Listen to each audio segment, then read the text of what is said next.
మా కూతురు వాళ్ళ కూతురు చైత్రారెడ్డి 2014 తెలంగాణ వచ్చిన 1 మంత్కి మా పాప పుట్టింది. మనవరాలు పుట్టినప్పుడు పుట్టగానే ఆమె కొంచెం షుగర్ లెవెల్స్ తక్కువ ఉన్నప్పుడు సుధాకర్ హాస్పిటల్లో ఆమె ఇంక్యుబేటర్లో పెట్టేది అన్నట్టు.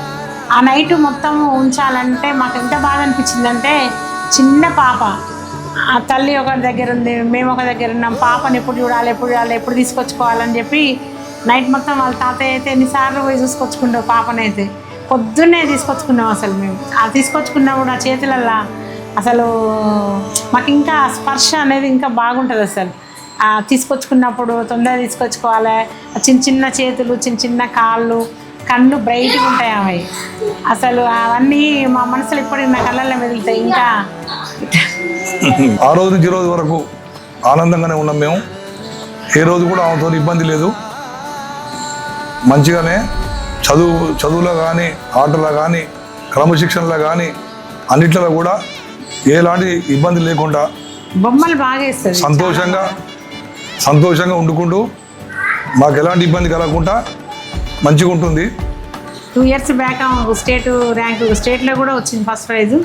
అసలు బొమ్మ ఎట్లా ఉంటే అట్లా తీస్తుంది. అసలు ఎక్కడ దేవుళ్ళ అయినా మనుషులు అయినా బొమ్మలు బాగా వేస్తుంది. ఆ బొమ్మలు వేసినప్పుడు ఆమెకు ప్రైజ్ ఒక ఏది కానీ, ఒక బొమ్మలని కాదు, యోగాకి పోయినా, నా భరతనాట్యానికి పోయినా కూడా, కరాటికి దేనికి పోయినా కూడా, ఎక్కడైనా కూడా ఫస్ట్ ప్రైజ్ కొట్టుకొని వస్తుంది. ఏదో ఒక ప్రైజ్ తీసుకోకుండా రాదు. చదువులలో కానీ, ఆటలలో కానీ, ప్రతి దాంట్లో కానీ, స్కూల్లో కూడా మంచి నేమ్ ఉంది. ఎక్కడ కూడా ఎవరితోటి కూడా గొడవలకు పోవడం కానీ, అసలు ఎక్కడ కానీ గొడవలు తీసుకురావడం కానీ ఏది లేదు. ఆడపిల్ల అంటే ఆడపిల్ల లెక్కనే మంచిగా ఉంటుంది. ఈవిడ కృష్ణుని చూసేదాడు. కృష్ణుని చూసినప్పుడు, కృష్ణ మా ఇంటికి రావా ఒకసారి, కృష్ణ మా ఇంటికి రావా అని అంటే, ఎందుకు నాన్న మాట్లాడుతుంటే, నాకు తమ్ముడు కావాలమ్మమ్మ, నాకు కృష్ణుడు వస్తాడని చెప్పి రోజు మాట్లాడుకునేది. మేము తిరుపతి వెళ్ళినాం, మా బాబు US నుంచి వచ్చినప్పుడు తిరుపతి వెళ్ళినప్పుడు కృష్ణుని బొమ్మ కొనుక్కొచ్చుకొని ఆ కృష్ణుని పెట్టుకొని, కృష్ణ నువ్వు మాట్లాడాలనేది కరెక్ట్. ఆ కృష్ణుని తీసుకొచ్చిన 1 yearలో ఈయన పుట్టిండు, వాళ్ళ తమ్ముడు పుట్టినప్పుడు నేను అనుకునేది అసలు నిజంగా ఈ పిల్లకు ఏదో శక్తి ఉన్నట్టుంది. అసలు కోరిక దగ్గర తమ్ముడు తమ్ముడు వచ్చిండు. మాకు కూడా మనవరాలు వచ్చింది, మనవడు వచ్చాడు. మా జీవితం ఫుల్ హ్యాపీగా ఫీల్ అయినా. మాకు మంచిగా ఉన్నాం, మేము మంచిగా హ్యాపీగా ఉన్నాం. చాలా పద్ధతిగా పెరిగింది, పద్ధతిగా ఉంటుంది. మాకైతే ముందు ఆమె మీద చాలా ఆశలు ఉన్నాయి. బాగా చదువుకొని పెద్దగా అయ్యి మేము చదివినందుకు మాకు మంచి పేరు తీసుకురాలి. అమ్మమ్మ తాతయ్య సమక్షంలో పెరిగింది కాబట్టి ఆమె ఇన్ ఫ్యూచర్లో బాగా పెద్దగా అయ్యి మంచి జాబులో సెటిల్ అయ్యి మంచి చదువులలో ఉన్నత చదువులకు పోతే, మేము చదివినందుకు మా పాప వాళ్ళ పాప మా దగ్గర ఉన్నందుకు మేము చాలా హ్యాపీగా ఫీల్ అవుతాం. కూడా పట్టుదల ఉంది. ప్రతి దాంట్లో నేను వెనకబడొద్దు. చదువులో కానీ ఏదైనా ఎవరైనా అన్నా కూడా బాగా ఫీల్ అవుతుంది. మనిషి బాగా శలంతో బతకాలనేది ఆ ఉద్దేశం. ఇప్పుడు సార్కి ఒక 58 years, నాకు ఒక 54 years ఉంటాయి. మేము అయినా కూడా ఇంకా ఆరోగ్యంగా ఉంటాం. అందరూ అసలు అమ్మమ్మ తాత అని ఎవరు అనుకోరు మమ్మల్ని. మేము స్కూల్ పేరెంట్స్ మీటింగ్కి వెళ్తే మదర్ ఫాదర్ అన్నట్టు అంటే మేము ఆ సంతోషంతో మేము ఆయుష్ పెంచుకుంటున్నాం. పిల్లలకు సేవ చేస్తే దేవుని సేవ చేసినట్టు అని మేము భావిస్తాం. ఎప్పుడో కోపం వచ్చినప్పుడు అనుకుంటాంలే, కానీ వాళ్ళ కోసం ఓపిక తెచ్చుకొని ఇంకా పనులు చేసుకొని ఇంకా ప్రిపేర్గా చేసుకొని ఇట్లా ఫంక్షన్ ఇట్లా చేసుకోవాలని ప్రిపేర్ చేసుకొని మేము స్కూల్ పేరెంట్స్ మీటింగ్ పోయినప్పుడు వాళ్ళ పేరెంట్స్ స్కూల్ సార్స్ కూడా బాగా అంటారు, చైత్ర అదృష్టవంతురాలు, వాళ్ళ తాతమ్మమ్మ ప్రతి ప్రోగ్రాంకి వస్తారు. మాకు సంతోషానికి మూల కారణం మా మనవరాలు, మా మనవడు, ఆ బిడ్డ, మా అల్లుడు. 2013లో ఇవి పుట్టిన 1 monthకి మా బాబు అమెరికా పోయినప్పుడు మేము చాలా ఫీల్ అయినాం. అంటే మా బాబుతో నాకు అటాచ్మెంట్ ఎక్కువ అన్నట్టు. అంటే బాబు పోయినప్పుడు నేను బాధపడ్డన్నట్టు, నేను ఉండలేస్తానా లేనా అని మాకు ఏమని చూసుకొని నేను బాధ మర్చిపోయేది అన్నట్టు.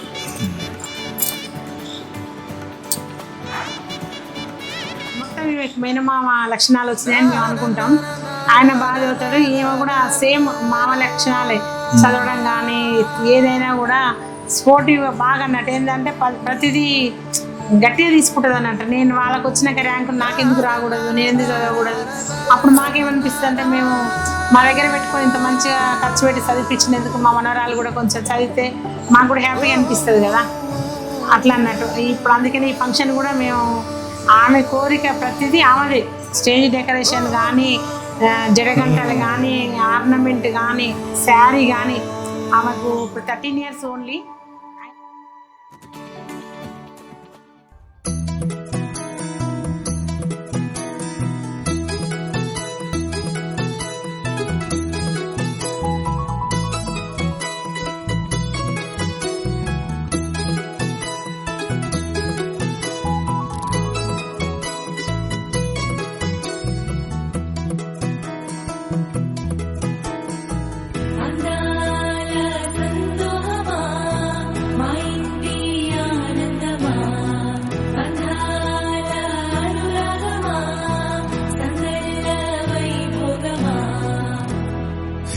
హృదయము పాడెను జీవన రాగం మనసుని మీటెను అనురాగ తాళం ఉదయాలే వేడుక చూసిన ప్రతి పూట ఇలలోని స్వర్గమే ఇల్లే అవుననవా రంగుల్లో లోకమే ఆడేనుగా ఆనందం ఆనందం మాయే వేళ రంగుల్లో లోకమే ఆడేనుగా ఇది జీవితం ఇలలో వరం మనతో మనం ఇది జీవితం ఇలలో వరం మనతో మనం అందాల సంతోషమా మా ఇంటి ఆనందమా బంధాల అనురాగమా సందెల్ల వైభోగమా ఆనందాలు విరబూసే ముంగిట్లోన అలరించే బంధాలంటే ఇంతేనేమోలే చుట్టూ ఉన్న సందళ్ళే చుట్టాలొస్తే సరదాలే అంతేలేని సంతోషాలంతే ఇది కథ కాదు కథ కథ సాగుతున్న జీవితమేగా ఇది జీవితం ఇలలో వరం మనతో మనం ఇది జీవితం ఇలలో వరం మనతో మనం